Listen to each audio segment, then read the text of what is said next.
السلام عليكم ورحمة الله وبركاته. أهلا بكم في قناتي الاقتصاد نعمة. اليوم إن شاء الله هنتعلم مع بعض غرزة الشلالة اليدوية. وغرزة الشلالة تستخدم لعمل الكشكشة في ملابس الأطفال والكبار.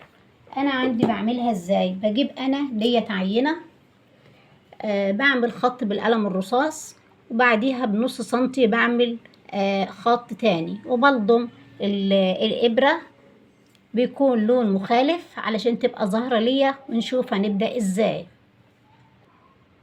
هبدأ على الخط اللي انا عاملاه بمشي عليه بغرزة متوسطة زي غرزة السراجة، لان غرزة الشلالة هي عبارة عن ايه؟ عبارة عن خطين متوازيين من غرزة السراجة.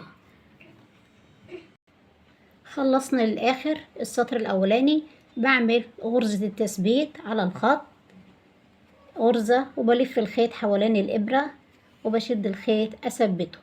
أعمله مرتين عشان لما أجي أشد الخيط لعمل غرزة الشلالة ما يتفكش مني. وكده السطر الأولاني، وهعمل السطر التاني. عملت الخط التاني، يبقى هي دي غرزة الشلالة، عمل خطين متوازيين من غرزة السراجة اليدوية. بعد كده هشد الطرفين ونشوف هتعمل الكشكشة ازاي.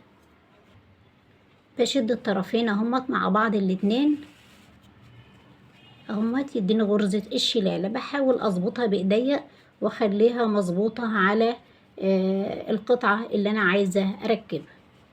الخطين اهو. وغرزة الشلالة بستخدمها في ملابس الاطفال، ممكن اعملها في تركيب كم، في عمل كورنيش في ملابس الاطفال بالشكل ده. وكده اكون انتهيت، والسلام عليكم ورحمة الله، وإلى اللقاء في فيديو آخر إن شاء الله.